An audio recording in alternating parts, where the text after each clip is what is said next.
What's going on? Welcome to the Roto Heat Fantasy Inferno, your weekly redraft show. Always joined with me, again, as always, I should say, joined with me is my good buddy Shane over here. How you doing, Shane?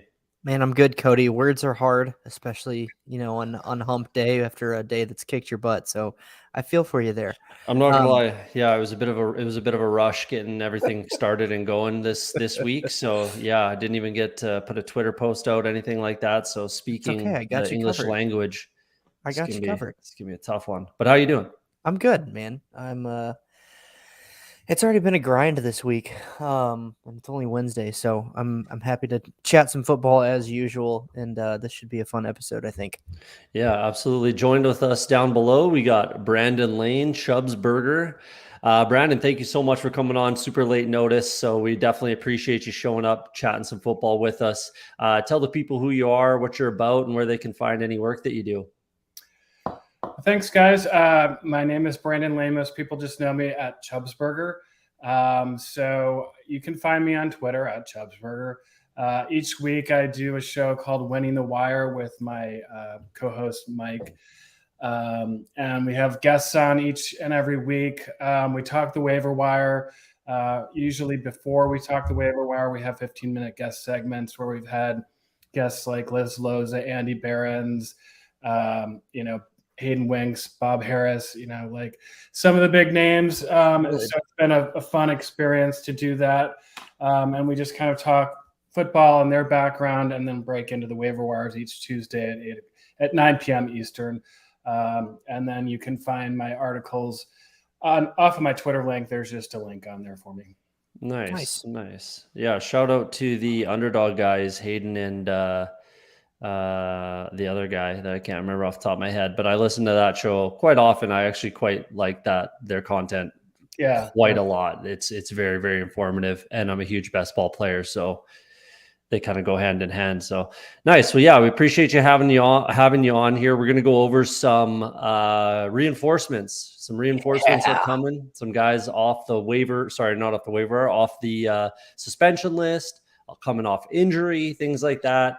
Guys that can come help your fantasy squad. Either they're on your IR, maybe they're available. I highly doubt any of these guys. Maybe, Dak and Tua, those guys potentially that are coming back from injury that can potentially help your team. What are we going to do with these guys?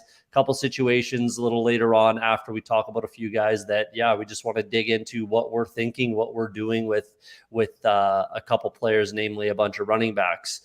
So let's get right into it. We're going to start with the thumbnail. Let's do it.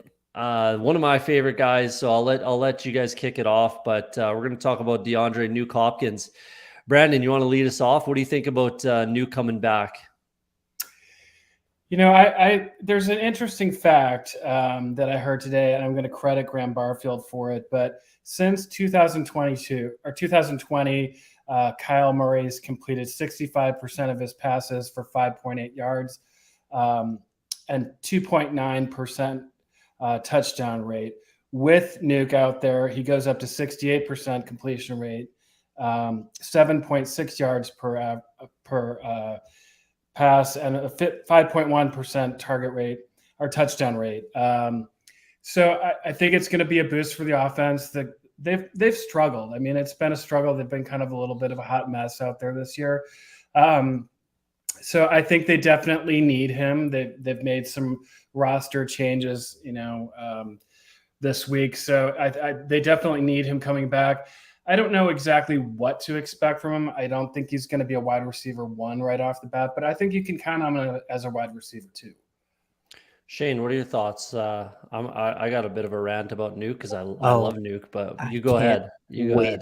Yeah, I'm desperately needing Nuke in a couple of leagues to come back just because of injuries and players not living up to expectations so far. So I'm very excited for him to go back to come back. I think he's an immediate plug and play once he's back. He's been activated off the suspension list. So for me, he's going straight into my starting lineups, either as kind of like we talked about a few episodes ago, like with the different tiers within your roster. He's going right into a wide receiver slot. Like I'm not playing with him in flex. He's going right in because he should be there pretty much the rest of the year other than bye or injury, in my opinion. Yeah, so I love Nuke Hopkins. He's one of my favorite wide receivers in the entire NFL. The dude's still only 30 years old. Like, people seem to think, I think a lot of people just automatically think he's, 32, 33, getting up there in age. And he kind of is for a wide receiver, but he's still only 30. He's got at least, a year or two left of solid production, in my opinion. He was the model of consistency before last year, before that hamstring just acted up too much that he wasn't able to basically play. He subbed himself into a game, which he was not supposed to do, re-injured himself. And then, we saw what happened after that. And then, obviously got popped for whatever it was he got popped for. I don't particularly remember. Maybe it was just a thing, he's like I said, model of consistency. His first 8 years, he only missed 2 games. 2 games in 8 years of playing football. That's pretty insane. That's impressive. Yeah. And then he gets hurt. It's a hamstring. Maybe he takes some steps that he probably shouldn't have, obviously, to get himself back on the field. I don't know. I'm speculating. I don't know if that's true or not, but maybe that's what happened, which led to this suspension, because he wasn't used to not being able to play football, right? He actually has a higher touchdown rate playing with Kyler Murray and the Arizona Cardinals than he did with the Houston Texans. Obviously, there's a much larger sample size with the Texans, but he's got a little bit of a higher touchdown rate with Kyler. I think the biggest thing, and this is a rant for the entire NFL right now a little bit, we're seeing a big problem with short quarterbacks. We're seeing it with Baker Mayfield. We're seeing it with Russell Wilson, and we're seeing it with Kyler Murray. These guys just cannot see the middle of the field. They cannot see 10 to 15 yards deep between the hash marks. The defensive linemen, offensive linemen, they're 6'6", 6'8", big guys. They put their hands up. They're friggin' 10 feet tall. A guy that's barely 6 feet tall, how are they going to see, the slants and the drags and things like that over the middle of the field? And we've seen it time and time again, especially recently with Baker Mayfield and Russell Wilson struggling, wide open guys running over the middle of the field. Kyler can see those seam routes with Zach Ertz, seams, posts, things like that, where they break out or they're deeper, right? So they rely on these outside receivers getting open and winning one-on-one. That's what DK Metcalf was great for with Russell Wilson. Baker Mayfield's really never, he's never gotten there. And then Kyler Murray, with DeAndre Hopkins, we saw him excel when he's able to get that outside receiver open, and he just throws it to a spot. And then the wide receiver makes a play. Nothing wrong with that. It's just that, we're seeing a problem there with short wide receivers. And I think, a lot of people are saying that this isn't my original idea, but I think Pete Carroll knew what he had with Russell Wilson, and he knew how to play to his strengths. I think that's what the problem is right now that we're seeing with Nathaniel Hackett. Plus, he's a terrible coach. I think it's pretty obvious that everyone knows he might just be an offensive coordinator, and that's all he's going to be. And there's nothing wrong with that either. But I think he just doesn't know what to do with Russell Wilson being 5'11", 5'10", 6 foot tall on an extremely good day. But either way, I love Nuke Hopkins. I think that this is still Kyler Murray's still going to be a good quarterback for him, because he's going to pepper him with targets. He's going to go throw the ball to him, let him win one-on-one on the outside, which, Nuke Hopkins has done his entire career. There's no reason to think he won't continue to do that. So, yeah, I agree. I plugged Nuke Hopkins. That was just a rant about just a lot of things, nothing to really do with Nuke Hopkins, to be honest. But it does have to do with his quarterback, right? So that's half the conversation here. So, yeah, I like Nuke Hopkins. I think he's a wide receiver 1. I think he's going to get 10-plus targets, especially with Hollywood Brown being out for the next, 8 weeks or something like that. Maybe he doesn't play it. 4 to 6, I think it is. 4 to 6. We'll see if that timeline stands true, and we'll see if he's the same wide receiver when he comes back. But yeah, I'm plugging in Nuke Hopkins into a wide receiver 1 spot. If I can trade for him, I'm absolutely doing it. I don't think anyone's going to be looking to trade Nuke Hopkins at this point. If you've held him all year and you're sitting there with him about to come back with a juicy matchup and his Robin going down for the next 4 to 6 minimum. You're not going to trade away Nuke Hopkins at this point. But if you can get him in a trade, I'd say go ahead and plug him in. Sure. I was surprised he was rostered in 88% of leagues before the waivers ran this week. It was surprising to me, but wow. And no Marshawn Lattimore this week on Thursday Night Football, so that should help him. Oh, Lord. Yeah, that's why the matchup's juicy. Look what the Bengals just did, right? My Bengals just absolutely tore apart the Saints in the secondary, with a banged up T. Higgins, caught 6 of 10 targets for, 50, whatever, 47, I think, yards, something like that, 50 something yards, something around that, and obviously Jamar Chase did what Jamar Chase does, especially to a banged up secondary and a weaker secondary. It might have been a different game with Lattimore, but yeah, again, he's still not there this week. So Paulson Adebo, I guess, steps up, and he's been banged up too. But. Yeah, and I think we all know that Nuke Hopkins is ready to go nuclear here. Like he's tweeting out like, finally I get to put myself in my own fantasy lineup, things like that. Like he's a guy. He's absolutely a guy. And I'm excited to see what he's wearing, when he shows up for the game, because he's a stylish cat. And I'm excited to see what the stat line looks like. I have him in my captain spot for the showdown on Thursday on DraftKings. I'll tell you that much. So yeah, right. I said a lot there. So does anyone have anything to add about Nuke? No, I think we covered it. Pun intended there with with him being our cover photo athlete. So yeah, I think we covered it. Yeah, there we go. So let's move on. Number 2 guy we're going to be talking about is JT Jonathan Taylor. Shane, why don't you kick us off? What do you think about JT? Yeah, I just need him to get, I guess, a full practice in, or at least some kind of indication that he is going to play, and then he's immediately back in my lineups. You can't not put him in there with where you drafted him, which is likely the 101. So he's definitely got to be in your lineups if he's healthy, and I'm hoping that he is back. Who do they play this weekend? Do you know off the top of your head? Titans, big game. Yeah, a division game. And I think the Titans, if I remember correctly, the Titans' defense against the run has not been great. Their defense in general hasn't been great. So this may be a get-right game for JT to come back from injury. So I'm just monitoring his injury status for the rest of the week. But if he's got any indication of playing, he's in my lineup immediately. Brandon, what are you thinking? Yeah, I mean, you kind of said it. The offensive line has still been struggling, but it's been getting better. It does look like he's practicing this week. It looks like, we saw Deion Jackson just go off last week. So I think that offense is starting to click a little bit better.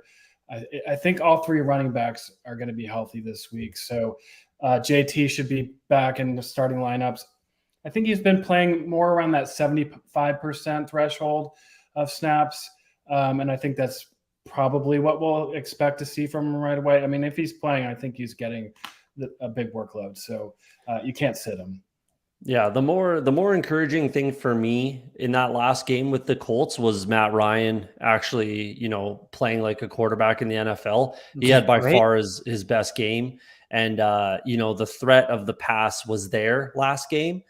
And he wasn't on his back for 90% of the game. So that was a huge plus, in my opinion, for this offense and for JT coming back. Because, in my opinion, I would have said in those first, 4 games that this team was, or JT in particular, was much better off with Carson Wentz, under center. Hopefully that can start to change with Matt Ryan stepping up and looking better, but it's not particularly Matt Ryan. It's this offensive line. They can't stop a nosebleed. I took some heat.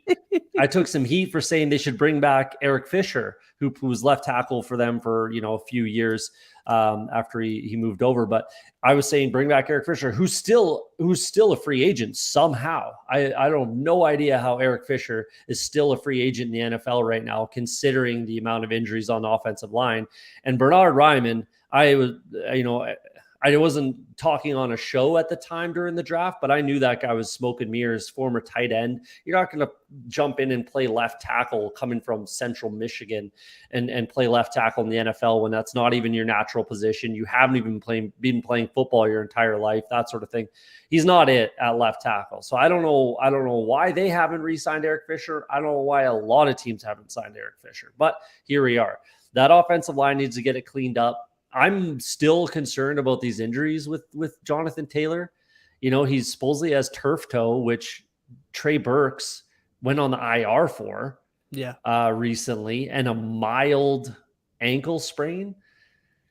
I don't know. It's just, I was talking about it last week, Shane, right? Like I want to, how does the timeline just be so extreme from missing, 8 weeks to playing on 4 days notice, Yeah. And then every week it's been always, he's practicing, he's coming, it's just dangling a carrot, and it's kind of annoying me. I know with turf toe specifically, typically it's a pain tolerance thing.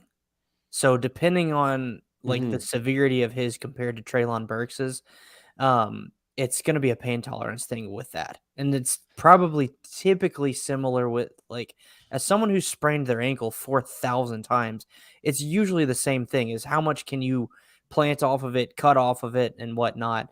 And if he's able to practice and not have too much soreness the day after and continue to practice throughout the week, then they'll probably be able to shoot him up the day of the game to where he can get in and play. And I actually need to make a correction. The Titans are actually first against fantasy running backs. However, the best two running backs they've played have been Saquon Barkley and Josh Jacobs. They've played Jonathan Taylor, but I think that was the game he got hurt. Yeah. So other than that, they haven't really played anybody. So I think that's probably leaning towards their number one ranking against fantasy running backs. But when they played Saquon went absolutely bonkers. So yeah, you can make another case for artificial turf as well on this one, because that was both those guys. I believe, I could be wrong here, but I'm pretty sure Treylon Burks and Jonathan Taylor both ended up with turf toe in the same game in Indianapolis. So, torn ACLs are across the board. Mm-hmm. Real grass, Yeah. People want real grass. But anyways, let's, we can move on from there. Does anyone have anything more to add about JT? I'd say put him in your lineup too, but if you're a losing team, which you probably are after drafting him first or second overall, if you're a losing team, I really don't hate at all trading away Jonathan Taylor at this point. I don't know what you guys have to say about that, but I was thinking the same thing. I fielded a couple questions, for the past couple of weeks of trying to trade Jonathan Taylor. And I'm like, well, what are you going to ask for? I mean, that's my biggest question. Yeah. You probably want 2 RB2s for him or something like that. And some of those RB2s that were drafted later are now blowing up. I don't know. His trade market's at a low. So I think you kind of just need to ride it out until he has a big game, and then, decide what you want to do.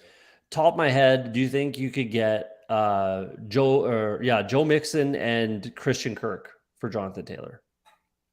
And would you take it? If you're hurting, I think I'd probably take that.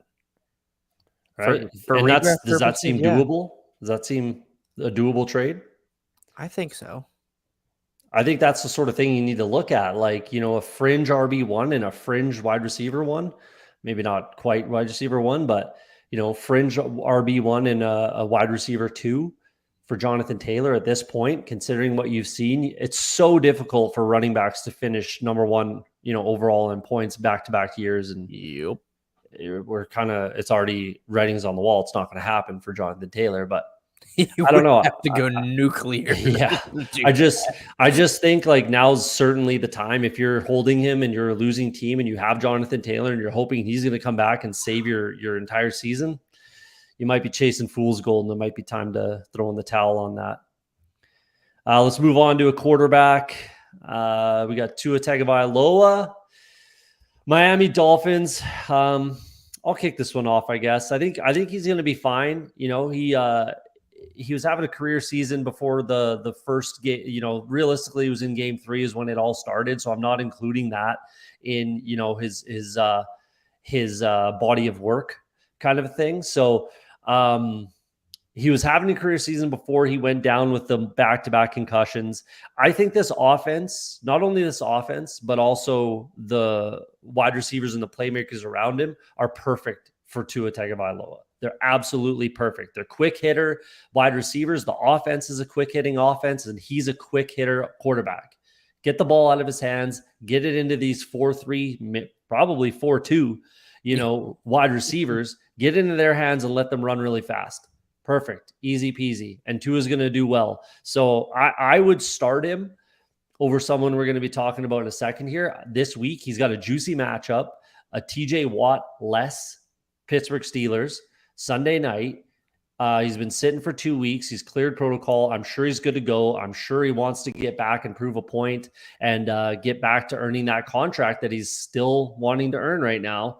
And juicy matchup against the Steelers. So I would start Tua over Dak this week. Oh, really? I would. Wow. Brandon, what do you think? What do you think about Tua? Do you have you want to throw that back in my face about Dak or what? No, not really. I mean, I think Tua's played above what I expected him to do. Like you said, they've really game scripted things just perfectly for him to his skill set. And, they definitely gave him all the pieces of the puzzle. And, everything's just kind of fallen into place other than the health issues for him. I think Dak is probably going to be a little rusty, but he does have a great matchup against Detroit this week. So I think Dak also wants to come back with a little bit of a vengeance. So, I think they could be close. I probably might play the matchup of Dak, but it's a good call. I think it could happen. I think Tua is a good call. P.S. As Shane knows, my call of the Falcons beating the 49ers last week came to fruition. Yes, that's to the Roto Heat team is 2 for 2 on ridiculous upsets. So there we go. 3-1 upsets. We're 2 for 2 through 6 weeks. So there you go. For the I don't know. Stat line for the sure. Who cares? I don't know. Throw it on the highlight reel. I don't know what you want to call it. But Shane, what do you think about Tua? Oh, I am so excited for Tua. I bought totally in the offseason. And it was either going to blow up in my face or it was going to do really, really well. And so far outside of the injury games, it's gone really, really well because of what you guys said. They gave him the best weapons he's had since college. They attempted to give him a better offensive line. Don't know how well that's going. But then even the running backs that they signed seem to fit well with him. So I'm really, really excited for this week for him to bounce back. Like you guys said, it is a juicy matchup against Pittsburgh. They're 28th against quarterbacks in fantasy. I'm starting Tua wherever I've got him. And so, including over Dak, I don't know because Dak's matchup is also pretty juicy. So, including one of his college weapons, Jalen Waddle. If Teron Armstead could come back healthy, that would be a massive help to the offensive line. The biggest reason I say that is the running game of Dallas that does not exist for the Dolphins. Raheem Mostert's been admirable. He's been okay. That's it. Everyone else has been terrible. Chase Edmonds has been god awful for that team, realistically. So, with Zeke and Pollard, and Zeke's been better with Dak, the Dak and Zeke kind of with and without splits. Zeke has been better with Dak. Tony Pollard does what Tony Pollard does. And that's a juicy matchup for running backs as well. So, and I just don't think that the Lions are going to be able to put up the points. Let's just kick it over to Dak because that's what we're talking about next. I just don't think that the Detroit Lions are going to be able to put up the points to force the Cowboys to continue to throw the ball. And Dak's coming off of, an injured throwing hand, right? Mm-hmm. Yeah. Dak's coming off of a concussion. Sure, that can force him to get the ball out of his hands quicker, get a little happy feet maybe, but I'm less concerned about the Tua injury than the Dak injury affecting their football play. And the matchups are equally juicy, but the Cowboys, are prone to running the ball a little more than the Dolphins. So that's what's going into my whole thought process here and starting Tua over Dak if I have that option. Brandon, why don't you kick us off though about Dak Prescott, specifically Rain Dakota Prescott, and let us know what you think. Like we talked about, the matchup is great. The one thing to consider, on the other hand, to your point, is that Cowboys defense has just been on fire lately. So if they get after Detroit and they go up, they could go back to that running game and not be forced to pass very much. But I think Dak wants to come in. They were 4-1 without him. I think he wants to come in, and there's been a little bit of a controversy talk out there. I think he wants to come in and do his thing. So I think he has a good game. Yeah, I think the Cowboys are going to win this game. That's for sure, especially at home. And I think, to be honest, I think the Detroit Lions were a bit of a mirage in those first few games. So we'll see how it pans out moving forward. And but Shane, what do you think about Dak? Yeah, so I'm going to throw back to Tua real quick because it leads into what I have to say about Dak too. Tua is going to also raise the level of Jalen Waddle, kind of like you brought Waddle up, that he got at one of his college teammates. Waddle has not been very good with Bridgewater and Skylar Thompson. Mm-hmm. But then when Tua gets back in there, Waddle's level of play is going to rise. I think the same is going to be true for players like Zeke Elliott and Dalton Schultz. So I think that while I agree with what you guys are saying, that and the cool thing, well, I don't know if cool is the right word. Cool is definitely not the right word, but the Cowboys kind of found their identity of who they actually are as a team while Dak was out. So now they know what offense that they need to run. They're getting a significant upgrade in talent level at quarterback. So it's going to make it more efficient and more explosive, in my opinion, especially when you're getting the best out of players that are typically second tier in the passing game behind like CeeDee Lamb. Yeah. So no, go ahead. That's where I think the offense will kind of level up and potentially score more than what they've been doing, because they haven't scored more than 20 points a game with Cooper Rush at quarterback. Yeah, but that's a great point. That's a really great point that they found an identity as a team. Every team in the NFL, you have to know what you are. You have to have an identity. And the Cowboys didn't know, and they haven't known for a long time, actually. Yeah. They've been, even though they've been a pretty good team, they went to the NFC Championship game last year, but they still didn't really have an identity. Right now, they know who they are. They're a great defensive team right now, way better than I thought they were going to be. I thought they were going to be good. They had good playmakers in certain spots, but I didn't think as a whole they'd be able to, do what they are doing. But there's certain guys who have stepped up and played well, and Dan Quinn is phenomenal. He's a phenomenal coach. He deserves to be a head coach.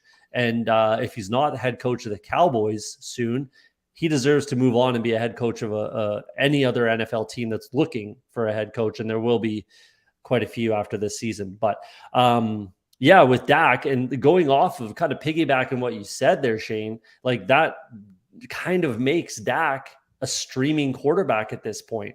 Yeah. Until I see something more, I see more. He does have a good matchup, and let's see what he does. But until I see him throwing for 2-3 touchdowns, 300 yards, maybe running one in here and there, he's just a streaming option at this point. Yeah, because that's what the defense is gonna. That's all they're gonna need. Game is yielding that 100%. Yeah. So that's what I'm thinking about Dak as well. But go ahead. No, I think we talked about it last week.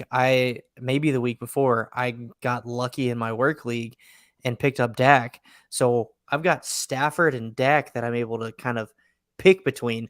I need Stafford to get his crap together, but he's on bye this week, so I can start Dak and probably not have too much of a drop-off with how bad Stafford has been. Yeah. So you're absolutely right that he's a streaming option based off of matchup. Yeah, until I see something more, then we'll reassess it and we can move forward. But at this point, right this second, that's all I'm looking at him as. And then talking about who he's going to give a boost to, Dalton Schultz, we'll see. He's just been hurt. I'm not worried about Dalton Schultz.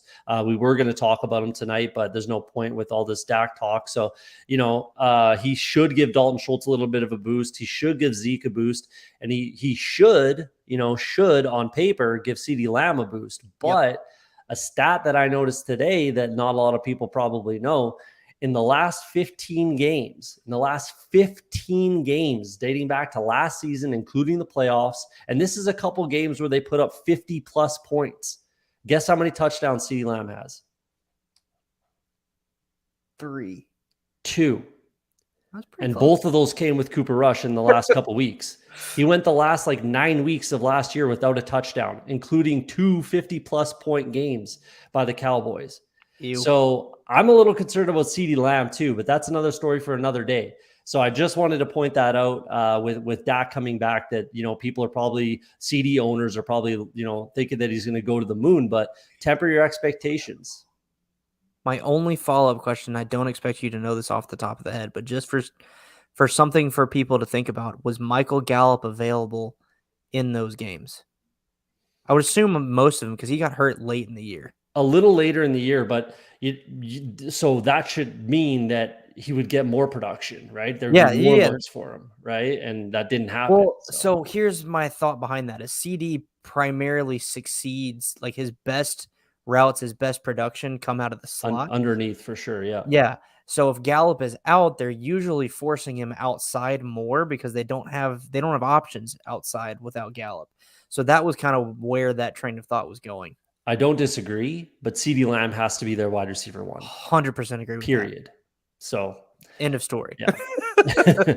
So there we go. Let's move on. That's enough about Dak Prescott. We got to try to blow through the rest of these guys. Keenan Allen, coming back from injury, obviously had the hamstring. Brandon, what are you thinking about Keenan Allen with the Chargers coming back, hopefully this week? He's on one of my rosters, and it's he hasn't played since week 1, correct? Yeah. It does seem like he's practicing again a little bit this week. I think we just talked about that. They need him. Mike Williams is going to be better with him on the field. The entire offense is going to be better with him on the field. So I hope he's back for my roster on other people's rosters. But I don't know if they're going to bring him back until he's 100%. So it'll be interesting to see. Yeah, he was. We were talking about a pre-show a little bit. He was limited all week last week in practice. He practiced today, limited. Hopefully, he can get a full practice in. If he can, then should be playing. We'd imagine. I have him on a team too, and I really could use him back. Quick little stat. I've been just pulling out these weird stats all night, but Josh Palmer the other night, he was 9 catches on 12 targets, 57 yards, 0 touchdowns. That's, looks like it's a decent game. Hurrah, hurrah. But if you look at the last 2 years with Keenan Allen, 19 times he's had double-digit touchdowns, or sorry, wow. 19 times he's had double-digit targets in a game. In 15 of those 19 games, he would have outscored Josh Palmer's production. And there was like 2 that were within 1 point. So yeah. I was like, okay, to be fair to Josh Palmer, I have to give them to him. So 2 of those games were within 1 point, pretty negligible. So I think that this offense still, like you said, Brandon, has struggled a little bit without Keenan Allen. And I know for a fact that Justin Herbert's going to be super happy to get his security blanket back, especially with, the offensive line is a little banged up. So to get that underneath guy, the security blanket, check down type of a wide receiver, double-digit target guy back, I know that that's going to be a huge benefit to this offense and to Justin Herbert. And he's also still only 30 years old. Yeah, they are on bye next week, so they could be a little cautious. If he's not 100%, they could wait until after the bye to bring him back. So that's just one thing to think about. Yeah, I think he might be on a pitch count, but honestly, if he's playing, I'm playing him. Yeah. So, Shane, what do you think? Yeah, I mean, I don't have much to add. Like, Keenan Allen is going to make Justin Herbert better, which then makes the rest of the team, the rest of the offense better. And with where you likely drafted these guys, you need that offense to be good so that you're getting the fantasy production that you drafted them for. So I really need Keenan Allen to come back also, so my wife will stop complaining that he is out on her roster. Hey, at least your partner plays like fantasy. Can't control that, babe. I'm sorry. My girlfriend knows not a single thing about football, and she listens to the show though. She listens. Awesome. She has it on in the background, so we get a few free view out of that. All right, let's get to some other players that were just kind of, there's a lot to talk about. We're going to try to blow through them relatively quickly, but we're just wondering what we're going to do with these guys moving forward. So obviously the biggest one right now is, one of 2. There's another guy that's very big, Cam Akers. Shane, what are you doing if you're a Cam Akers owner? What do you think of the situation? Well, Cody, that's really easy for me because I think I have 2 shares of Cam Akers, and that's too many for me.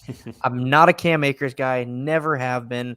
think we've talked about that probably the last 2 or 3 weeks, but I do not have very many Cam Akers shares. He, from everything that I've seen, read, heard, he's gone. He's not going to be an LA Ram. He's not going to play any snaps for them anymore. And I don't know if you got the little notification today, Cody. I think it was from Sleeper, but I can't remember the dude's name from The Athletic, but he said when Kyren Williams comes back, he's going to have a big role. Good luck and with I that. am so ready for it. Undersized, slow running back. Nah, he'll be fine. Sounds but with Cam Akers, it could be like that James White role. Yeah, that's what I'm looking for. So with Cam Akers, though, you have to hold him until he lands in a new destination. If you tried to sell him, he's still low, and that's just dumb. With someone that we've talked about the last couple of weeks, we have not seen it from him to know if he's an actual fantasy relevant running back. So I'm holding him, or if you believe in him, you can go buy him, but I don't. So I'm just holding. Hey, Brandon, what are you thinking before I rebuttal? Because I do actually like Cam Akers, but what do you think, Brandon? I'm a Akers fan. I thought he was a good pick for best ball. I don't know so much, but by the time we were doing redraft leagues, I kind of soured on him a little bit. But last night on my show, I was talking to Jen Eakins of 4for4 about this, and she strongly suggested you drop him, and I'm kind of along that line. He wasn't doing much for you on the Rams. He was only getting you about 34 yards a game. He's only had 1 touchdown this season. And where is he going to go right now? I mean, like, everyone kind of says, like, if he falls into here or here, but what team is he going to go to that he's going to be that number one guy and get a full workload that he's going to be productive? So that's kind of the question. And how long are you going to wait for that to happen? I don't know. So I think, he could have been a drop a week or two ago, and I'm ready to drop him if I haven't already. All right. It's time for me to defend Cam Akers. So I actually don't mind Cam Akers. I'm not like a massive Cam Akers believer or truth or anything like that. I'll preface it with that. I do like Cam Akers. I think that you're right. He's not going to play another down for the Rams. Les Snead said never say never, but in these types of situations, it's easier for them just to cut him, to be honest. But I think they could find a suitor. He was a second round pick, I believe. Yeah. So, if you're looking they'll take a 6th probably for him, something like that. 5th would, I think, certainly get it done. But 6th, even 7th round pick, I think they'll take anything, to be honest, anything of value. They're certainly an F them picks type of a franchise. So anytime they can get 1 or 2 back, I think they definitely will. I think that he may end up in Miami. I think that that's the perfect spot for him to go. I think that's the perfect place where he could be a number 1 running back. And I think that would be the perfect offense for him. McDaniels brought in another division rival running back in Chase Edmonds from Arizona. This is another example of that same sort of thing, that a guy that he's seen, multiple times throughout his career, right, with the 49ers and the Rams. So I think that makes a ton of sense. I think even a team like the Steelers might not be a bad idea. There's tons of places, to be honest with you. Even the Saints, a team like that would make tons of sense. What if they trade up for Melvin Gordon's trade up? Yeah, I've heard a lot of that. That would be a good spot for him too, to be honest. Denver would be a great spot for him. I don't know if the Chargers would want Melvin Gordon, if I'm being honest, but I like Cam Akers. And if for fantasy purposes, that's what we talk about here. That's what we're getting at. For fantasy purposes, I'm certainly not trading him. I am an owner of him in a 1 league, and I've gotten some ridiculous offers that are just kind of slap in the face. There's no way I'm selling him now, because you're selling him at the absolute toilet, like in the toilet value. You're getting nothing offered for him, which is fair, but I'm not selling him for that. And I'm not dropping him. I'm really not. Who else is out there on the waiver wire that that's going to be comparable? If, let's say, he goes to Miami or Denver, right? Or the Saints even, I would rather have Cam Akers, to be honest.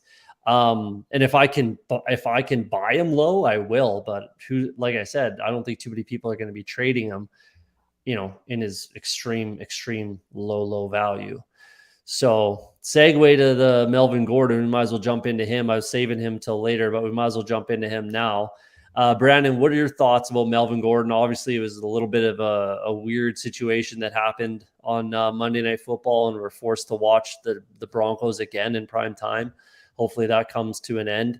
I think they may have one more. I think there's like a few more actually, but hopefully they get flexed out if that's the thing. But Brandon, what are you thinking about Melvin Gordon's situation moving forward? So it was kind of interesting when this all kind of evolved. We've heard about the Broncos souring on Melvin Gordon for a couple of weeks. They signed Latavius Murray. He didn't play the first week he was signed. We had a big discussion about it, like which waiver wire person to pick up. I was team Latavius Murray after I saw him in London play for the Saints. I thought he looked better than he did last year. He had a lot of juice behind him. He has great ball security, unlike Murray, who's fumbled 5 times this year, I think, so far. So I watched that game last week. It didn't look like he did anything wrong. He did not fumble. I don't think he had any blown coverages. They just gave up on him, and they gave it to Latavius Murray and, gave him 15 carries in a row to end that game. They're saying all the right things right now, like Gordon's still our starter. Right now, I don't know that I would start any of them this week if I can afford to. I think it's a wait and see kind of thing, but I wouldn't be surprised to hear Gordon's name in trade conversations. So that's kind of where I am with him, but I would not start Melvin Gordon right now, but I would hold him if I can. Yeah, that whole offense is in a bad place. Even with Javonte Williams, I had Javonte, that really sucked, and now I have Melvin Gordon. It still sucks. Yeah. But that was the big reason I brought up the Saints with the Cam Akers talk, because they made a massive mistake putting Latavius Murray back on their practice squad. Mm-hmm. That was a huge organizational mistake, to be honest. They know exactly what Lat Murray is, what he can be, and they literally just saw it that week. Yeah. And then they fire him, they expose him to the rest of the league. That was just the stupidest thing you could have ever done. Great move by the Broncos to go ahead and scoop him up, but yeah, go ahead. I was just saying that's weird too, because I don't feel like the Saints usually make very dumb moves like that. So it's kind of surprising. It was a huge blunder. Yeah. So yeah, I talked about that. I think that week it was like, what are you guys doing? Yeah. That's just silly. But Sean Payton, they make mistakes now. I guess. But yeah, I'm in the same boat. I have a decision to make. It's a super deep 16-team league, and I have to decide between Melvin Gordon and Michael Carter. They play each other, so that's fun. And yeah, that's my situation at running back. So we'll see what I end up doing. I don't even know yet. I've kind of gone back and forth already, but we'll see. I'm not sure. Check back next week, and I'm either happy or crying. Shane, what are you thinking about Melvin Gordon? Anything to add? No, I've got him in a few leagues, and I'm pretty sure I'm just benching him there until I figure out what the hell is going on. Yeah, it's a mess. It's a mess in Denver. But let's blow through these last ones quickly, and then we'll get to questions here. James Conner. Shane, what do you think about James Conner? That's what I think of James Conner. It's just ugh. Like, he's hurt. It's a great story with him recovering from cancer and then coming back. But when he gets hurt, it seems like he's dinged up for a lot longer than normal, and he struggles. So, and with, I don't know. I think he's going to have some fantasy relevant games though, like to finish out the year. I think he's going to have some big games, but it might not be super comfortable to start him week to week. Yeah. I mean, last year he was so efficient in the red zone and had so many touchdowns that it's hard to replicate that, which is why I was off him in the off season. So that's probably again why I don't have much to add, is like, if he's not getting you those touchdowns, I don't know if he's going to get you enough otherwise. Yeah, I was super off on him as well, but yeah, so I guess we both dodged a bullet there. Brandon, what do you think about James Conner? Anything? Yeah, kind of what you said. I mean, he had 17 touchdowns last year, and I think people were counting on that again. And I think this year's it's Jamal Williams basically. So like, if you're counting on those touchdowns, you're not getting it. You've only gotten one so far this year. He's had two major rib area injuries in the past 8 months. So it's not easy to come back from that. I just don't know how durable he's going to be, and I think it's going to be a timeshare back. I think people thought he was going to be just full workload every week until he got hurt, and he just isn't holding up very well this season. So.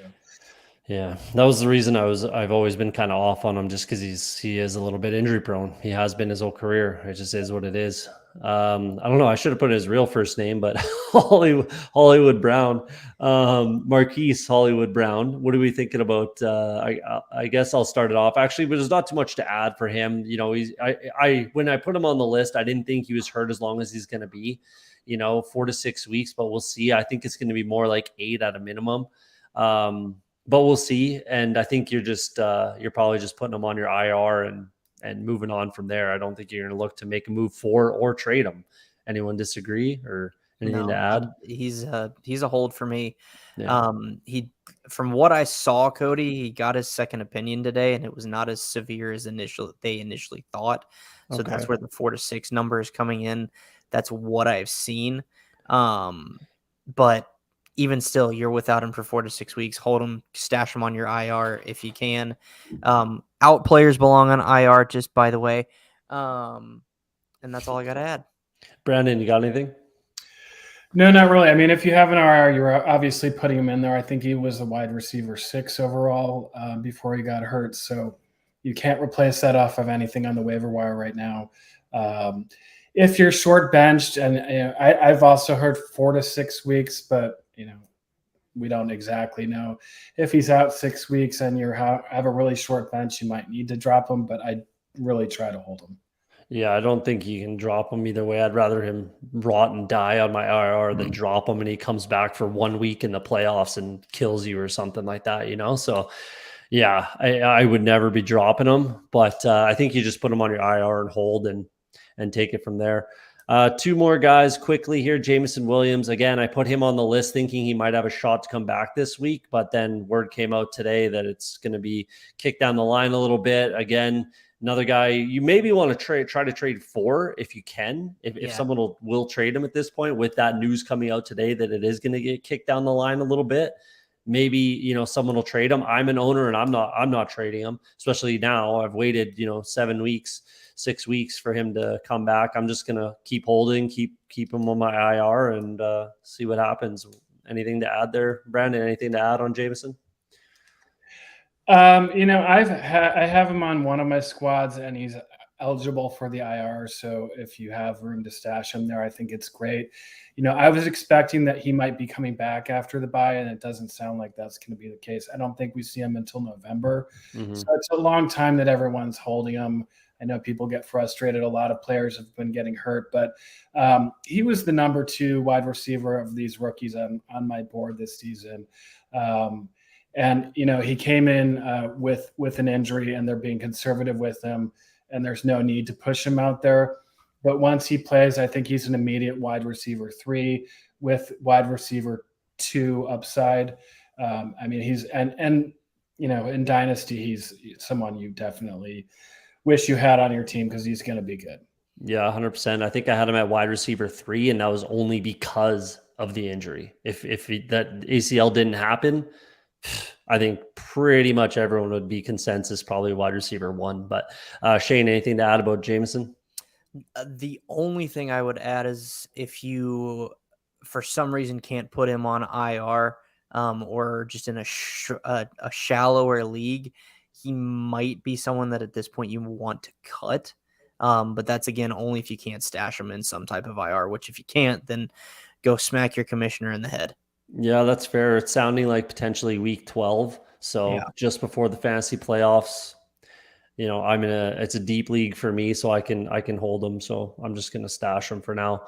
Yeah. Last guy, J.K. Dobbins. And this is actually a guy we should dig into more, but we got to try to blow through this guy. So he supposedly tweaked his knee again in that last game.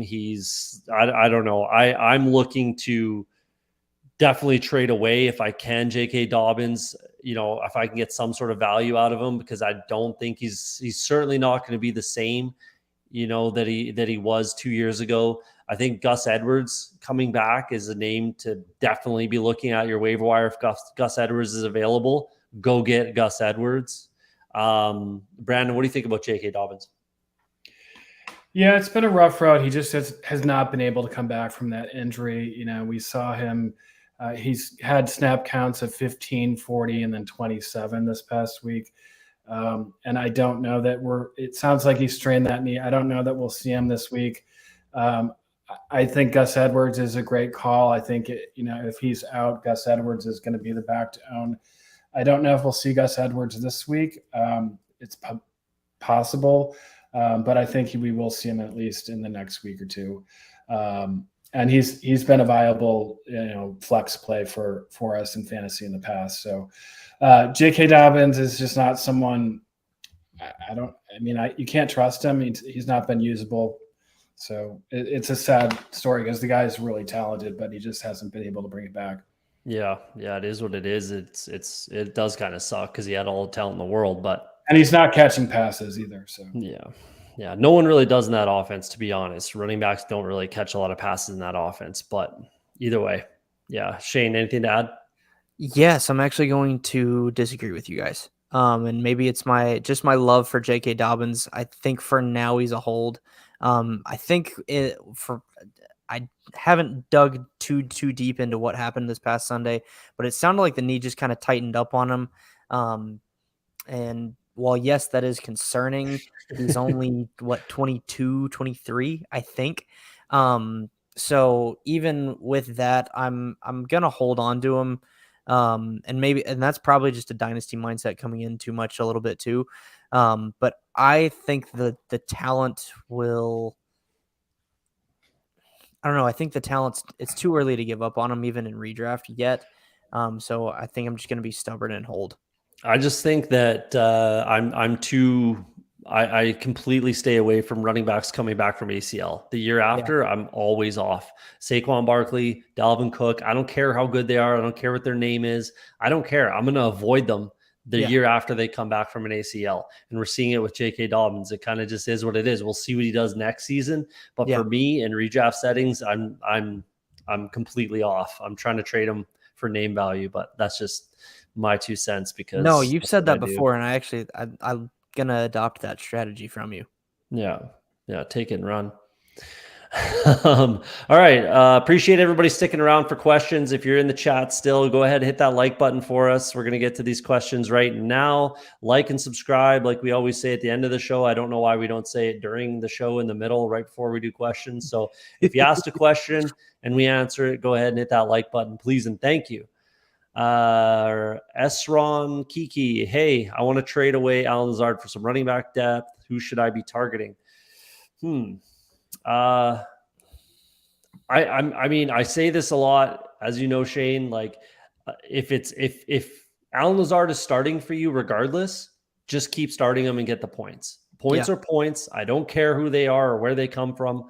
Points are points. But if you have him on your bench and he's, a depth piece for you, what are you guys thinking? Who's a target you might look at? Someone like Travis Etienne, I would go after if you could do that. I mean, he's really coming on. I don't think people are valuing him as a solid RB2 quite yet, but if they aren't, they should be. Yeah, that's actually a good call because, we've been talking about that a lot, but just off of like name value, that might not be able to get it done. I think it should too. I think that's a great target, but I don't know if a lot of people would make that trade thinking like ETN's worth so much more than Lazard. Yeah. What do you think, Shane? No, I love that call. It's a good one. You know how much I love ETN. But the name that came to my mind was David Montgomery, but that's just gross. Like I think I would rather just keep Lazard if that were the case. But yeah, if you can get ETN for Lazard, I'm 100% doing that. Oddly, I'm thinking a guy like Devin Singletary. I like that. Might be all right. I think he's going to get a lot more run as things move forward. He's clearly the best back on that team, even with James Cook, as the most dynamic. But the reality is for what they need, their running back to do, it's Devin Singletary. So I don't know, someone like any of those three. I think those are all great names, to be honest. I think if you go Singletary, you could honestly maybe get some kind of like throw in depth piece with it too. Like, or like upgrade another piece, right? Yeah. I agree with that. I think the best target, I think Brandon nailed it. That's a great call with ETN. I think that would work. Again, I'm not sure. I think people might be like, oh, ETN's worth so much more. I don't want Allen Lazard. For some reason, even though Allen Lazard has great production, he's good for a touchdown every single week. Yeah. So I don't know, but that's a great call. Roman Arguello, what offer would you send for DeAndre Hopkins in full PPR? Wide receivers, Waddle, those guys, running backs are those guys, tight ends are those guys. I mean, I'm not giving up a crazy amount, but Deontay, straight up, I think that might get it done. I would send Dalvin Cook and Madison and try and get Hopkins plus. Dalvin Cook and Madison, yeah. I mean, I don't hate that. Because but Breeze, you're banking on Breeze Hall and James Robinson as your running backs, right? So, I mean, Deontay Johnson almost got in a fist fight with Mitch Trubisky, sounds like. So there's clearly some animosity there. And he just hasn't been what he's, been lately. So you might be able to pull that trade off. That's something I would think about Deontay for Hopkins straight up. What do you think, Brandon? If I can get Breece Hall for Hopkins, I'd do it. I mean, I think you're trading away Breece Hall. Oh, yeah. I think I'd keep Hall then. So I'm reading I think you guys kind of summed it up pretty well, though. Okay, let's move on. Definitely not a fake throne. Who wins this trade in non-PPR? Akers and Knox for Mike Thomas and Zach Ertz. Mike Thomas and Zach Ertz, right? It's gotta be. Yeah, if Mike Thomas would ever play football, like he clearly just doesn't want to play football. He's out in this week, so he's not even practicing. He's not even trying to practice. They play tomorrow. He's out, and Ertz is on bye this week, right? Or no? Yeah, Mike Thomas hasn't practiced since week 2. Ertz is not on bye. He hasn't practiced since week 2. He's not. What are we doing here with Mike Thomas? Like, he clearly doesn't care. There, I said it. He clearly doesn't care about football. He clearly does not want to be on this team. Just trade him for Cam Akers straight up. There you go. I don't know. Like, I'm gonna not go on a huge Michael Thomas rant. Do it. I'm not. I'm leaving it there. That's enough for today for Mike Thomas. I don't even know why we're still talking about this guy, but I don't know. Who do you think wins this trade, Brandon? I just said to drop Cam Akers, and Michael Thomas, you can put in your IR Akers. You can't right now. I'd rather have Ertz than Knox, so I'm saying the Michael Thomas Ertz side. But it's not a trade that I'm really excited to do on either end. You know what's wild? Who's the most valuable piece in this trade? Is it Zach Ertz? Zach Ertz? I'm sure it's Zach Ertz, right? So I guess take the best player and take Zach Ertz. So I'll go with MT and Zach Ertz just because of that. Wow. Ronnie Daniel, what's good, fellas? Giants or Vegas D? The Vegas D is pretty atrocious, but they're playing at home off a bye against the Texans, who are also pretty terrible. I'm going Vegas personally. Who are the Giants playing again? Giants are playing.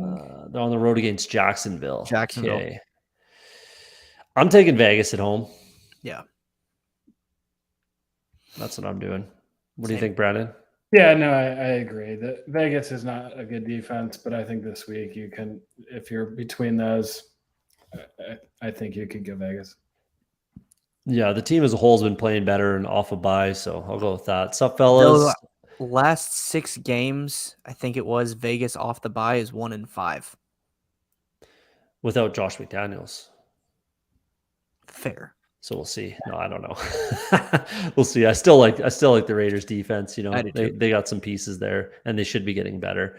Brock Goose. Sup fellas, need to get some wide receiver help. PPR redraft. RBs are those guys. Wide receivers are those guys. Trade Hall and Gallup for Brown and Olave. Who are your wide receivers? Yeah, man. Yeah.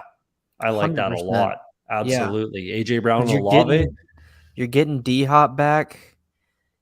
Yep. Who knows what the hell to do with DJ Moore? Jacoby's been consistent. Mooney is looking better. Dobbs.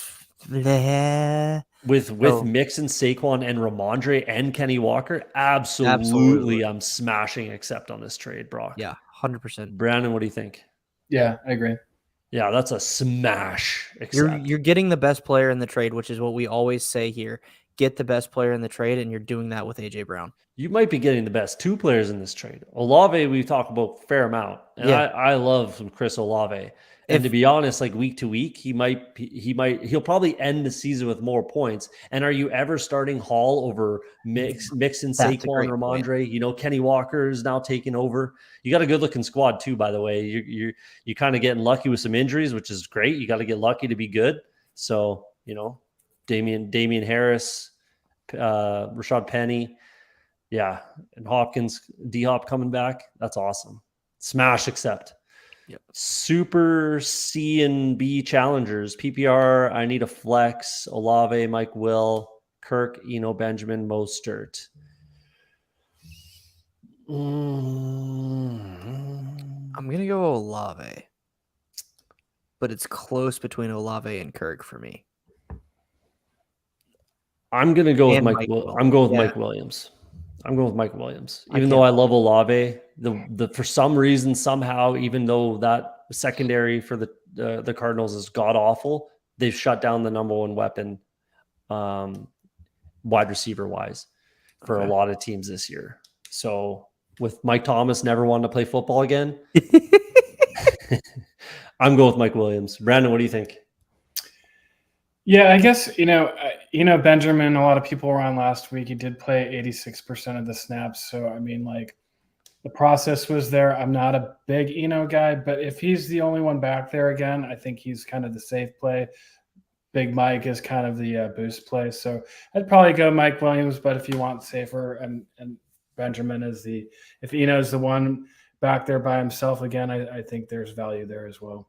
Yeah, floor ceiling kind of play. Floor Benjamin, ceiling Mike Williams, but the ceiling for Mike Williams is really, really high. Playing Seattle, very low, like we saw last. Yeah, play in Seattle and having an off week last week. And did you guys see that wild? That was so close to being an unbelievable catch against Denver on the sideline. Oh, that would have been one of the greatest catches I've ever seen in my life. If that was, 2 more inches, inside the chalk there, that was wild. I just don't know why they're not going after him. I mean, he can do those contested catches and they just faded him. They just true. Because they were just giving up everything underneath. That's why Josh Palmer had 12 targets, right? It was just everything underneath. So either way, Denard. Should I start D-Hop this week? Absolutely. Leonard. I thought that was a D. That was Denard. Seeing things. I told you I was tuckered out, man. Yeah, you ain't lying, man. Yeah, Leonard, 100% start DeAndre Hopkins. Unless you have some super team that you've created and you have all 4 of the Infinity Stones, you need to start DeAndre Hopkins. Or all 5 of the Infinity Stones. I was going to say, I'm pretty sure there's 5, but now who's tired, Shane? Still both of us. What do you think, Brandon? You're definitely, everybody's got to be starting them, I'd imagine. Yeah, no, right? we talked about this earlier in the show. Yeah. I think he's more of a wide receiver 2 this week. You guys think he's a 1, so you're starting him. Either way, juicy matchup. So, yeah. And what have you been waiting for? To sit him on your bench while he scores 25? I don't think so. So fire him in there, at least in a flex, right? Cletus, should I start Travis Etienne or James Robinson? Etienne got the start finally. Sounds like last week, right? He actually started that game. His production's been gave Yeah. James Robinson, too many carries. His usage has been getting better, going up. Game script should call for a fair amount of running. What are you thinking, Brandon? Are you starting? Which guy would you start in a vacuum if you had to? Yeah, I got asked this question last week. I said ETN, and I'm starting ETN over Robinson every week moving forward. Yeah, what do you think, Shane? 100% ETN. Yeah, I got to agree too. His snap share actually went down week over week from 5 to 6. He only played 46% of snaps, but he had 8.6 yards per carry. I don't understand what Jacksonville is doing. ETN has looked so much better in 4 out of 6 weeks, averaging north of 6 yards a carry. Why are you not giving him the ball more than 10 times a game? Maybe this will be the week just to please you. But yeah, I'm starting. That'll change. I think they're still going to give Robinson the plotter kind of role. The explosive role, but I just don't think they want to break him down. But yeah, that's a fair. ETN's the better player.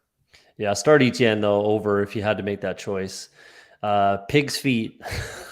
I'm 2-4 half PPR. I'm trading Jeff Wilson and Mike Williams for Montgomery and Judy. Am I crazy? I stick with Jeff Wilson and Mike Williams personally.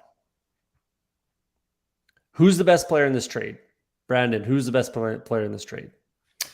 It's Mike Williams for me. I mean, Jeff Wilson's expiration date's coming up, so that's something to consider. Likely he has maybe another 2 weeks of a starting role.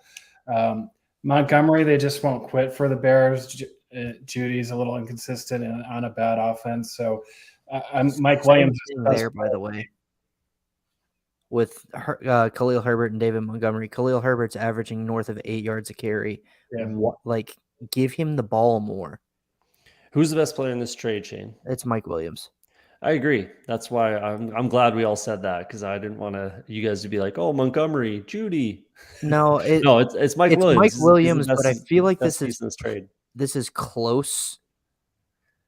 But with you being 2-4, wait, are you trading? Yeah. You need to hold Mike Williams and Jeff Wilson here. Yeah, I keep what you have. I don't make this trade. Well, because we talked about it earlier with the Broncos' offense has just been blah. And so you're never you're not getting the production you need out of Jerry Jeudy in this trade. And Montgomery, his ceiling is an RB2. His floor is also an RB2, but his ceiling is an RB2. So hold on to Jeff Wilson. The 49ers running backs, except for Jeff Wilson this year, can't usually stay healthy. So if Elijah Mitchell comes back, he'll probably get hurt again. Well, even if he doesn't, though, even with Elijah Mitchell playing, I still think there's going to be a role for Jeff Wilson there. Yeah, they run the ball a ton, and even last year, I think it was at the start of the year before he got hurt, and then 2 years ago, he was always good for those 2 touchdown games here and there. Right? No, I completely agree. 100 yards on 9 carries, 2 touchdowns. Yeah. Right. So, and Mike Williams easily, not even close, has the highest ceiling out of all of these players. Absolutely. And it's not even close. So, yeah, especially with Keenan Allen coming back. I know it's been frustrating with Mike Williams, but it's about to open up for him a little bit. So I stick with what you have. I think we're pretty unanimous. I would rethink that trade. Pig's feet. Michael Griffith. Is it time to drop Chase Edmonds to the waiver? It hurts, but I think so. It's getting there. If it's not there, it's certainly getting there. Yeah. What do you think, Brandon? It just depends how deep your league is. I mean, these questions are always hard for me. I don't know how deep the benches are and who's out there. So I'm not starting him. I'm not putting in my lineup. So, I mean, if that answers your question. Yeah, he's I'm in all deeper leagues, and I mean I'm not dropping him in a 16-team league with relatively deep benches, which is what I play for the most part. I'm not dropping him, but like you said, I'm certainly still not starting him. So you're in a Yahoo team with 4 or 5 bench spots, I think he's droppable. Yeah, for sure. 12 team with 4 bench spots this week. I mean, yeah, you definitely got to do it. What do you think, Shane? I got nothing more to add. I've got him in a dynasty league as my RB2, and it freaking sucks. But I don't have anything. I don't have any other options. Like that's one of those teams I have Cam Akers on, and I'm like, what do I do? So I play Chase Edmonds in my 32 team league. Yeah, if that helps. Maybe a little bit. I have to play him. So yeah, other than that, no, yeah. I think if, like Brandon said, if it's a short bench in a 12-team, 10-team specialty league, he is absolutely droppable in those cases. If it's a 14, 16-team league with relatively large benches, six bench spots, just let him rot on your bench and see what happens. See if an injury happens to Mostert, which is relatively likely. And then maybe he becomes flex worthy again. We'll see. But yeah, I think you can go to Roman's comment next. Yeah, I know. That's what I was checking there. Deontay is also his thoughts. So I think that's a decent trade in that for D-Hop. If it can happen, if the guy will take it, I like it. Quando, should I start D-Hop or Amari Cooper? Try to find a way to start both, in my opinion. Cleveland plays Baltimore. Yeah. I actually have Amari Cooper as my sit for the week. Really? Yeah, just because I'm biased here. I went to high school with Marlon Humphrey. He graduated the year after I did. I know he's just a phenomenal corner. So he's likely going to get the Marlon Humphrey treatment. So I'm benching Amari Cooper. So I would start D-Hop. Interesting. Brandon, what do you think about this question here? I mean, of the two, I'd start Hopkins. Yeah.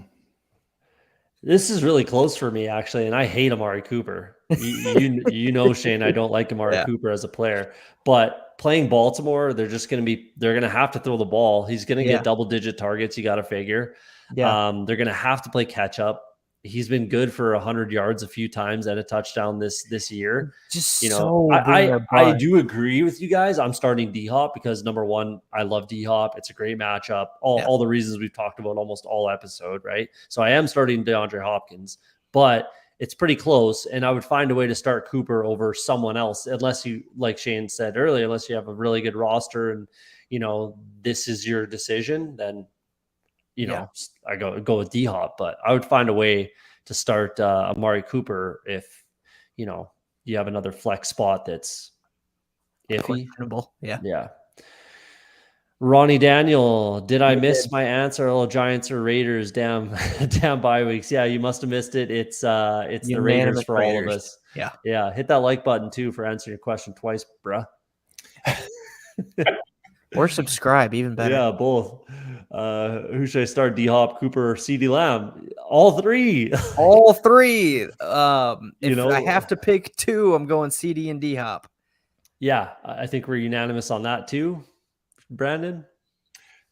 I agree. I mean, if we're starting one, I'd probably say CD though. Yeah, I probably am too, even though I just kind of pooped on him earlier with his non-touchdown.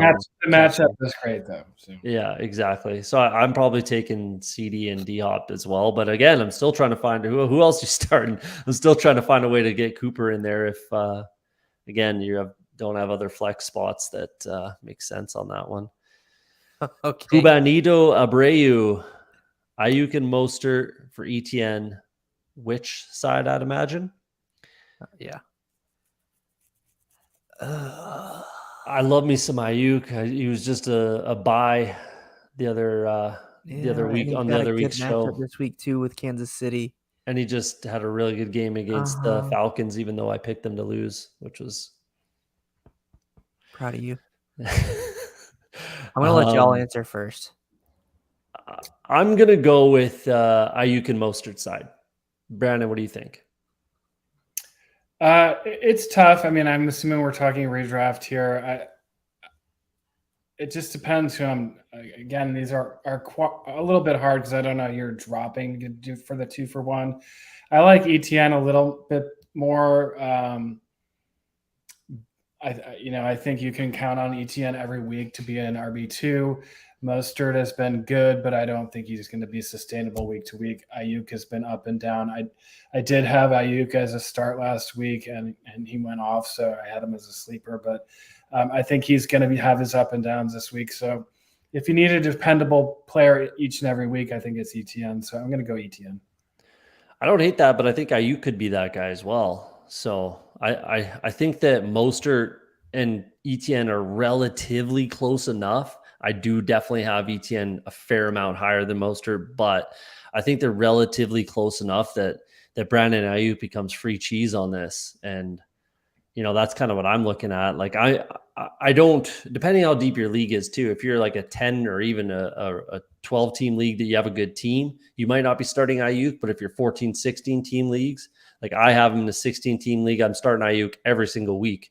I can't not, right? Yeah. So it depends a little bit on how deep your league is, but I prefer the Ayuk side.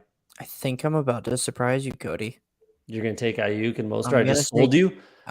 Well, you did, but I also went and looked at their schedules, and Ayuk's schedule, like for the rest of the season, is so much easier, especially in the fantasy playoffs. That was partially why I had him as a huge buy on the other week's show. Yeah, his playoff schedule is much easier than ETN's, so I'm going to go Ayuk and Mostert, despite how much I love Travis Etienne. Love it. So 2 to 1. Take whichever side you kind of, no one's with all of these. I always say, we won't know for 6 to 8 weeks who's right. So, no harm, no foul. Ronnie Daniel, appreciate it. Appreciate the like and sub, pal. Thank you, Ronnie. This is to piggyback off of this Amari Cooper thing. I guess you got to sit Amari Cooper then. Like it is what it is. You got to sit Amari Cooper. I'm starting Kenny Walker. Absolutely. No question. And I'm going CD and D-Hop. So bench Amari Cooper. I think we're unanimous on that one, right? Hey, Cody, I think you missed Yadvir. I did. I just wanted to hit this because we've had a couple on this one. I'll go back to that, but we're unanimous on this one, I think, right, guys? Like, start Kenneth, start D-Hop, start CD. Yeah. That's a good looking team then. If you're benching Amari Cooper on a good, that just sucks because he's gonna have like 25 points on your bench, and then this is gonna be the week. CD will have like 16, and you're like, I lost by 9 points. It's one of those things. It's gonna be one of those things for you, pal, and that just sucks. It is what it is. Yadvir Pata, should I trade away Miles Sanders and Kenneth Walker for Kamara and Ayuk PPR? I'm having to bench one of them right now. This is kind of a big boy trade, actually, to be honest. This is a big boy trade. I'm not personally. I would trade somebody else. Just because I think we've talked about it, Cody. I don't think either of us really like Sanders. I could be remembering wrong for you, but I haven't liked Miles Sanders, but he's looked not great. As a player, but you can't deny the production. No, I was gonna say this year though, he's looked phenomenal. So I'm not trading him away if I've got him. And then Kenneth Walker, I was dumb, and I took Kenneth Walker 101 in a couple of dynasty drafts because that's how much I believed in him. I don't think you're completely ridiculous for that, to be honest. But I've said on this show multiple times, I had Kenny Walker as my RB1 over Breece Hall, and I think that Kenny Walker is a league winner this year. Yep, said that multiple times on this show. So I don't know. This is really, really close. Brandon, what are you thinking? It's full PPR, so that gives a little bit of a something to think about there. But I'm taking the Sanders Walker side. I want a piece of that Eagles offense. The Seattle offense, especially the rushing offense. Yeah, the Seattle offense is a lot faster and a lot better than we've thought it would be. Kamara's coming on, but that Saints team is trash right now. And Ayuk is a question mark from week to week. So I think you can start Sanders and Walker as in your RB spots every single week and just set it and forget it.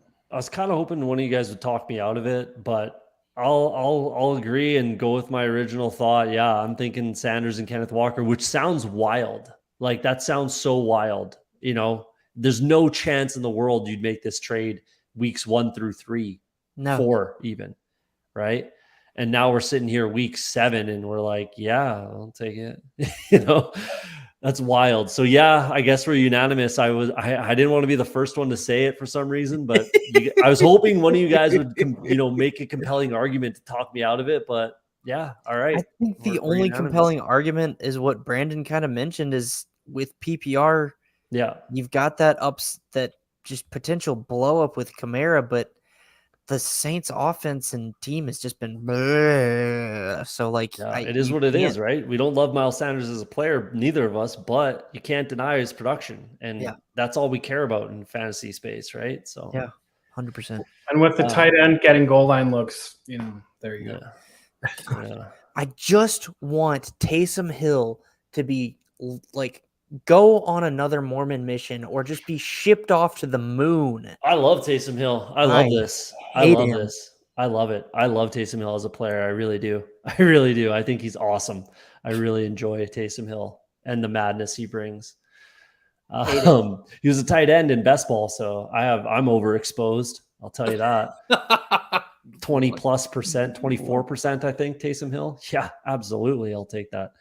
I'm going to get to Cletus's question again in a second here because this one's, I think, easy. Not a chance I'm starting Dak over Justin Herbert. Yeah, not personally, this week. Not a chance. Pretty much ever. Yeah. Does anyone disagree? No, I agree with you, especially this week because I know we talked about Dak's matchup being juicy, but I've broken my thumb before, and we're going to see what Dak's really made of probably tomorrow. Based on what his practice and workload looks like. He was throwing 50 balls today. Yeah, 50 balls in a simulated game. Yeah. So we'll see what the practice report says tomorrow, and that will tell you what I think Dak's ceiling will be, but you can't bench Herbert for him. Brandon, anything? No, agreed. Yeah, it's Herbert for sure. Cletus, which RB should I get rid of? Etienne, Robinson, Montgomery, or Singletary? Pretty unanimous. Robinson, I'd imagine. Robinson. Yeah. Get what you can for James Robinson and keep the rest. Even if you want to package Robinson and Montgomery for some sort of running back upgrade there. Yeah, I like that plan. Or even a more stable running back situation. That's what I would look for. I don't think. Am I off base to think Robinson and Montgomery for like a Derrick Henry? Yes. Oh yeah. Oh yeah. You're insane, pal. I know. I would think like maybe Clyde Edwards-Helaire or you know maybe Damian Pierce, but I'm not trading Damian Pierce for those two guys. Not a chance. Yeah. You might want to look at like Brian Robinson for James Robinson. Straight up, yeah. Easy. I do that. Monty for Ramondre? No. Or yeah. Oh yeah. If you get Ramondre for those two, for sure. Something like that. That's Suavini 3. Good enough. 12-team PPR 6-0. Should I trade Stevenson and Olave for Diggs and Gordon? I got Josh Allen, Kelsey, Henry, Kenny Walker, Mostert, Dobbins. You're risking thinning yourself out at running back, but I do love getting Diggs. With Henry and Walker. You know, Mostert one flex only. Henry just had his bye week. If you only have to start one running back, yes. If you have to start two running backs, I have a much harder time making this trade. If you have one running back, two wide receivers, two flex, or one flex, something like that, yes, I make this trade because you're getting the best player and Melvin Gordon might be able to chip in, right? I'm making this trade, actually. I'm probably making this trade unless you have to start two running backs and the flex. Then I still probably make the trade, but I'm a little more hesitant. So hear me out here, Cody, and sorry, Brandon, for not letting you talk here, but hear me out.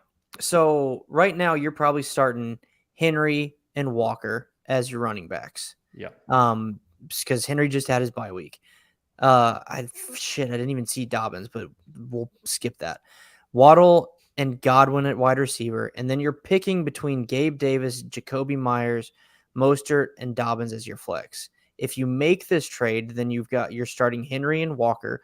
And again, Henry's not coming out of your lineup for the rest of the season unless he gets hurt. Mm-hmm. So then when Walker has his bye in week 11, you can start Melvin Gordon or Dobbins if Dobbins gets healthy enough. Or Mostert, potentially. Yeah, exactly. Yeah. And then you're starting basically Waddle, Godwin, and Diggs every week. and kind of changing that up based on bye weeks. So yeah, I'm absolutely making this trade. Brandon, what are you thinking?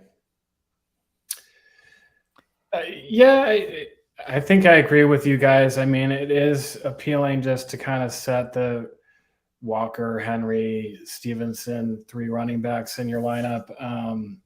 But I do want Diggs in there. So yeah, I think I do that. Yeah, I make the trade. Like I said, I give it more thought if you have to start 2 running backs. But like I also said, I'm still probably making the trade. I think I agree with the only 1 flex that you need to do. So yeah, I think we can be unanimous and go ahead and make that trade. Suavini. Ronnie Daniel again, Olave or CEH for the flex full PPR. Olave for me. CEH was my sit for the week for running back because they're playing the Niners, and he's so touchdown dependent. I go Olave too. Brandon? Same. Yeah, we'll go with Olave, unanimous. Great matchup. Should get all the volume. Or not a great matchup, but I'm still gonna take him. As I said earlier, not the greatest. No problem. That was an easy question. Yeah, I think so. Appreciate it. Cletus, he's actually 2-4. How am I 2-4 with this squad? Hey man, it happens to the best of us, pal. Sometimes Kamara injury, Robinson and ETN trading off. I'm in a league where guys Josh Allen and he's 1-5. 1-5. So gross. Yeah, it is what it is, right? George Cook, half PPR, starting Saquon, pick 2 out of Swift, Walker, Dameon Pierce for my RB2 flex spot. Keep an eye on the practice schedule for DeAndre Swift, but the safe play is going to be Kenny Walker and Pierce, right? I actually agree with this. Normally I'd be comfortable starting Swift, but you have a plethora of options at running back, so I'm cool going Walker and Pierce. Yeah, what do you think, Brandon? Yeah, I agree with that. I think that it could be mainly because Goff going against the Cowboys this week. I think they're going to go after him, and it's going to be a tough game for Swift this week. So yeah, I'll go Walker and Pierce. It's pretty hard to envision DeAndre Swift just picking up like all the volume, right? It's coming off an injury, so I'd probably play it safe here, and those guys still have high floors and high ceilings for Kenny Walker and Dameon Pierce, so that's the route that I go as well. No problem, Ronnie. Appreciate you stopping by. 2 more questions here. Corey Mancuso, non-PPR league, traded McCaffrey, Mike Williams, and DK, got Jamar Chase and Dalvin. He kind of got fleeced, pal. I mean, I'm not a huge Dalvin Cook believer, but Christian McCaffrey is the best player in the trade, and then Mike Williams and DK easily equal Jamar Chase. Yeah. To me, the way I see this is McCaffrey is better than Dalvin, but they're relatively close. Both RB1s. And then Williams and DK for Jamar is not enough. I don't think. Even though I love Jamar, yeah. Brandon, what do you think? I think I'd stick with McCaffrey, Williams, DK as well. So yeah, I'm not gonna say you got fleeced because you got some good players black. I said fleeced, so I'll take it back. I don't think you got fleeced, but I think that I wouldn't have done it. I think the CMC side wins this trade for sure. I think we're all in agreement there. Yeah, that's a tough one. If you win some, you lose some. It is what it is. Maybe it'll work out for you 100%. No problem, Suavini. Appreciate it. Quando, I have 9 start, 7 bench. Cool. Don't see a question there, I don't think, right? I think he's just showing us the rest of his team sort of thing. Yeah. George Cook. Forgot to mention I have Miles Sanders too, but he's on a bye with Swift's injury. This is worth shopping to give my depth at position. Yeah, I mean. Yeah. You got some good running backs there, right? He had you've got Saquon and Sanders. So once Sanders is back off bye, you're not likely benching him. No, he had Kenny Walker and Dameon Pierce. But in this, he's saying he has Sanders too. So what I'm saying is long term, he's got Saquon, Sanders, Swift, Walker, and Pierce. No Saquon. I don't know where you're getting Saquon from. Look at it. Look at the last question that he put. Half PPR starting Saquon, pick 2 out of Oh, yeah, you're right. Kenneth Jeez. Walker Okay. Pierce. Yeah. Wow. Yeah, trade Swift. Yeah, absolutely. You can Yeah. get the most name value out of him off of other than Saquon, and you're not trading him. So Yep. Get yourself a wide receiver. What do you think, Brandon? Great. Yeah, get yourself a wide receiver. Last question. Hector Gonzalez, because of bias, need to drop one. Galloper, Rashad White. Drop Rashad White. Yep. I go on rants all the time about Rashad White. All right, that's it. We right on the head, hour and a half. Appreciate you shooting the you know what with us, Brandon, all night. Thanks for coming on late. Awesome show. Appreciate you having you on here. Anyone in the chat, hit that like and subscribe button for us before you click the X button. But Brandon, go ahead and tell the people again who you are, what you're about, and where they can find your stuff.